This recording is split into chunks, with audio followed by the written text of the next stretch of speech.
Bab 51. Semua orang berkumpul di tempat terjadinya kecelakaan. Mereka semua beramai-ramai mengangkat tubuh yang bersimbah bercak merah yang tidak sadarkan diri. Rayhan berlari menuju istrinya. Memang dia baru saja tiba saat kecelakaan itu terjadi. "Ana!" Ray memeluk istrinya. "Ana, kenapa kamu keluar?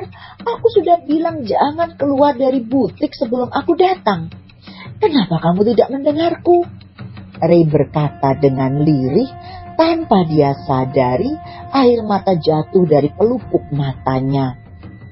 Ray memeluk dan mengecup seluruh wajah Ana. Terlihat sekali istrinya itu tengah syok berat. Siapa yang tidak kaget? Tiba-tiba saja ada mobil yang melaju ke hadapannya. Saat itu Ana sudah melangkah untuk menyeberang jalan. Dari saat itu juga 3 orang pengawal menariknya. 2 menarik Ana ke belakang dan satunya mengorbankan diri. "Ray, 1 pengawal kita terluka. Aku akan membawanya ke rumah sakit," kata Diki. Diki membawa tubuh pengawal yang terluka dengan mobil pengawal yang lainnya. 1 pengawal ikut bersamanya menemani rekannya yang terluka. Menunggu ambulans akan terasa lama. Lebih baik membawanya langsung dengan mobil. Ray mengangguk. "Pergilah." Ray mengangkat tubuh istrinya masuk ke dalam mobil. Sisa dari kecelakaan itu diurus oleh pengawal yang lainnya. Rayhan menghidupkan mesin dan berlalu secepatnya menuju rumah sakit. Mobil sampai di parkiran rumah sakit. Ray keluar lalu berlalu membuka pintu mobil untuk Ana. Dia membawa Ana dalam gendongannya. "Suster, tolong istri saya!" teriak Ray dengan secepatnya. Para perawat mendorong berangkar pasien. Ana diletakkan ke berangkat pasien dan didorong menuju ruang tindakan. Ray mondar-mandir khawatir dengan keadaan sang istri. Dia tahu pasti Ana sangat terguncang. Ray berharap istrinya tidak akan kenapa-kenapa. "Siapa yang berani membuat istriku celaka? Awas saja, aku akan membuat perhitungan dengannya," geram Ray. Tidak lama dokter keluar dari ruang tindakan. Segera saja Ray menghampiri sang dokter. "Bagaimana kondisi istri saya? Dia baik-baik saja kan?" "Istri Anda baik-baik saja. Dia hanya mengalami syok saja. Bayi dalam kandungannya juga baik-baik saja. Jangan khawatir, Anda bisa menemuinya sekarang," ucap dokter menjelaskan. Ray bernafas lega mendengarnya. "Syukurlah, terima kasih Tuhan, terima kasih dokter." "Sama-sama," balas dokter. Segera saja Ray masuk ke ruangan Ana. "Sayang, kamu baik-baik saja kan?" Ray menggenggam tangan Ana dan mengecupnya. "Maafkan aku, Ray. Aku tidak mendengar ucapanmu," lirih Ana. Ray menggeleng. "Tidak apa-apa sayang. Kenapa kamu bisa keluar?" "Aku mengantar sahabatku ke mobilnya, lalu singgah membeli cemilan. Saat aku ingin menyeberang, tiba-tiba saja ada mobil yang melaju. Untung saja pengawal menarik tubuhku. Tetapi..." Ana menangis saat melihat kejadian itu. "Salah satu pengawal kita tertabrak. Dia mengorbankan dirinya." "Tenang sayang, kita doakan saja semoga dia baik-baik saja. Diki sudah membawanya ke rumah sakit," ucap Ray. Ray mengusap puncak kepala sang istri. Ana memejamkan matanya. Tidak lama dia tertidur karena pengaruh obat yang diberikan oleh dokter. Ray meraih ponsel dari saku celananya. Dia mendial nomor mama dan mertuanya. Ray membutuhkan orang-orang terdekat Ana sekarang. Ray juga menelpon Diki. Tidak lama panggilan telepon Ray diangkat Diki. "Dek, kita ketemu di tempat biasa?" "Oke," jawab Diki dari seberang telepon. Tidak lama mama serta mertua Ray datang. Mereka khawatir saat Ray menelponnya yang mengatakan Anna masuk rumah sakit. "Ray, apa yang terjadi pada Anna?" tanya Dila. "Ray, kenapa Anna bisa masuk rumah sakit?" tanya Hendra. Ria membelai lembut puncak kepala putrinya. Dia menggenggam tangan Anna dan mengecupnya.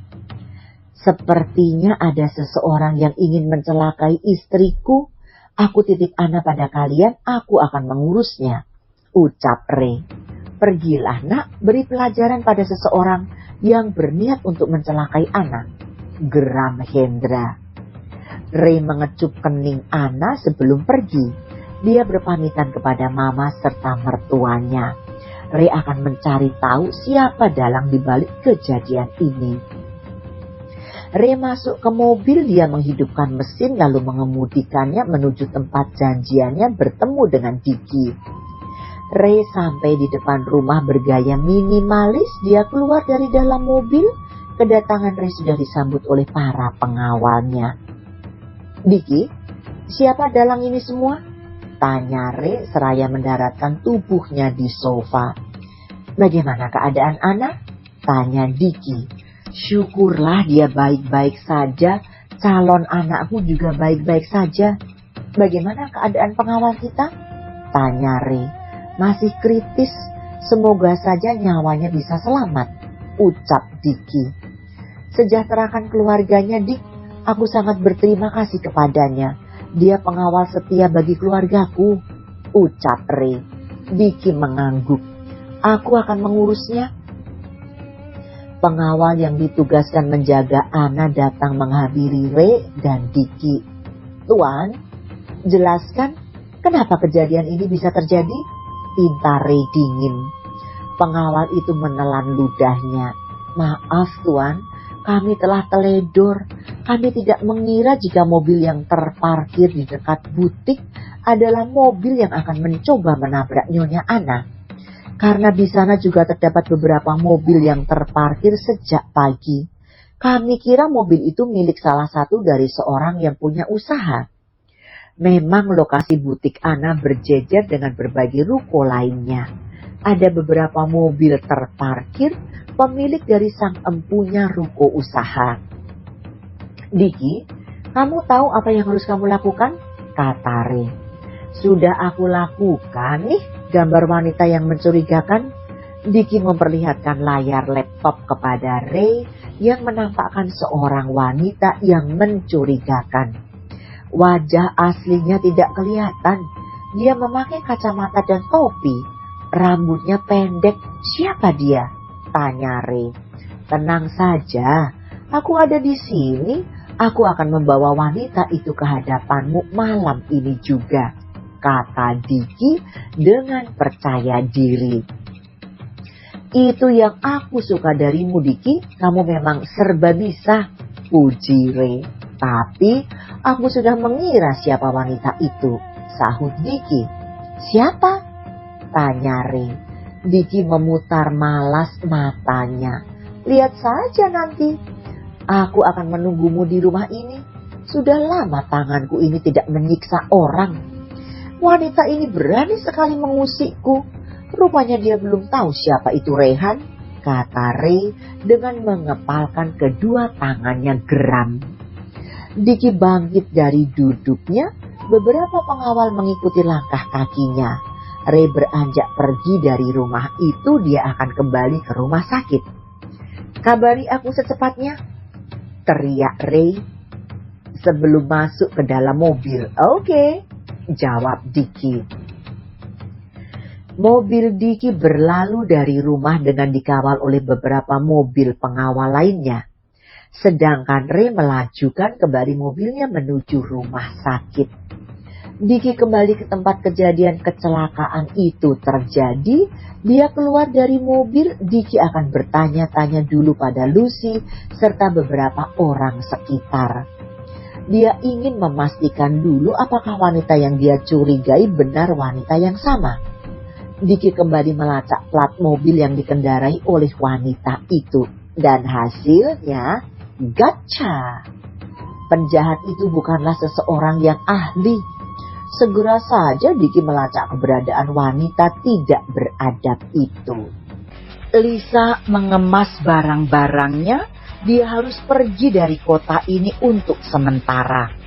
Rencananya gagal untuk mencelakai Anna. Yang tertabrak malah pengawal Anna. "Ah!" teriak Lisa dengan kesal. "Kenapa yang tertabrak malah pengawalnya sih? Seharusnya Anna sudah kehilangan nyawanya saat ini. Dan aku akan menikmati betapa menderitanya Dimas." Lisa keluar dari kamar dengan membawa tas besar. Dia sedikit berlari keluar dari rumah. Lisa membuka pintu mobil bagian belakang untuk memasukkan tasnya. Sekali lagi Lisa menatap rumah yang akan dia tinggalkan untuk sementara. "Aku harus pergi untuk mengubah wajahku. Aku takut suami Anna itu akan tahu jika sebenarnya aku yang ingin menabrak Anna." Lisa masuk ke dalam mobil. Dia menghidupkan mobil mesinnya dan mengemudikan mobilnya menuju bandara. Lisa akan menuju negeri gingseng untuk mengubah wajahnya. Dengan kecepatan tinggi mobil melaju menuju bandara internasional. Sesampainya di bandara, Lisa mengubah raut wajahnya yang panik menjadi seperti biasanya. Wajah polos dengan sikap baik untuk menipu orang yang melihatnya. Segera saja Lisa memesan tiket penerbangan menuju negeri gingseng. Untuk beberapa saat ini dia akan sembunyi dahulu di bandara. Lisa harus menunggu sampai nanti malam untuk melanjutkan penerbangannya. Malam pun tiba, semua penumpang telah naik ke dalam badan pesawat. Begitu juga dengan Lisa yang telah duduk di samping pria berkumis tebal. Pria di samping Lisa terlihat memejamkan matanya. Lisa tidak mau menegur ataupun mengajak pria itu berbicara. Dia ikut memejamkan mata saat mendengar pesawat akan lepas landas. Klik! Lisa kaget bukan main dan membuka matanya. Satu tangannya sudah terborgol oleh pria yang duduk di sampingnya. "Hei, apa-apaan ini, hah?" teriak Lisa. Beberapa pria bangkit dari duduknya dan menghampiri Lisa. Melihat itu Lisa panik bukan main. Mungkinkah penegak hukum yang saat ini menangkapnya? Begitulah kira-kira hati Lisa bicara. Pria di samping Lisa membuka kumis palsunya. "Halo Lisa." Lisa terbelalak melihat pria di sampingnya itu adalah Diki, asisten Rehan. Langsung saja para pria yang berkerumun membawa Lisa keluar dari dalam pesawat. Lisa meronta untuk dilepaskan. "Lepaskan aku! Kenapa kalian menangkapku, hah? Apa salahku?" teriak Lisa. "Salahmu karena telah berani mencoba melarikan diri," kata Diki. "Aku tidak melakukan apa-apa. Kenapa kamu membawaku?" tanya Lisa. "Memangnya aku ini tidak tahu apa rencanamu itu? Kamu kira dengan menyamar aku tidak bisa mengenali dirimu?" ucap Diki. "Jangan bawa aku ke kantor polisi, aku mohon," lirih Lisa. Lisa dibawa masuk ke dalam mobil. Tubuhnya diapit oleh 2 orang pria kekar di kursi belakang. Diki ikut masuk beserta pengawalnya yang menjadi supir. "Kalian berdua?" Diki menunjuk pengawalnya. "Mau pegang-pegang dia boleh saja. Kalian pasti tergoda dengan wajah dan tubuhnya yang cantik itu kan?" Pengawal senang mendengarnya. "Dengan senang hati kami akan melakukan, bos." Lisa menggelengkan kepala. "Jangan lakukan itu." "Diam kamu," bentak Diki. "Lebih baik keluarkan saja suara lidahmu. Lumayan sebagai penghibur sebelum eksekusi." Diki terkekeh geli. Begitu juga dengan 3 pengawalnya. Sopir mengendarai mobilnya menuju rumah minimalis. Dua pengawal di sisi kiri dan kanan Lisa sudah mulai melakukan tugasnya. Mereka menyusuri tubuh Lisa yang masih dibalut pakaian. Lisa meronta meminta dilepaskan. Kedua tangannya sudah terborgol. Dicky dan supir hanya tersenyum melihat dua pengawal mereka memegang titik-titik sensitif Lisa. Mendengar suaramu itu, tubuhku menjadi panas. Sepertinya aku harus mencari wanita setelah mengurusmu, ucap Dicky sambil tertawa. Suruh mereka menyingkirkan tangannya dari tubuhku, perintah Lisa dengan berteriak. Katakan saja pada mereka, ucap Dicky. Bos, apa boleh kami memakainya? Tanya pengawal saat. Lakukan apa yang aku perintahkan, kata Dicky dingin. Siap bos, ucap mereka. Dua pengawal itu menikmati hidangan gratis tanpa ragu sedikit pun. Cukup permainannya, kita sudah sampai. Rapikan kembali pakaian wanita itu, perintah Dicky tegas.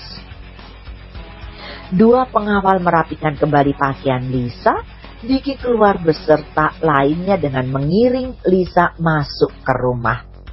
Bawa wanita itu ke kamar dan ikat dia, perintah Dicky. Baik bos, ucap pengawal serempak. Bersambung.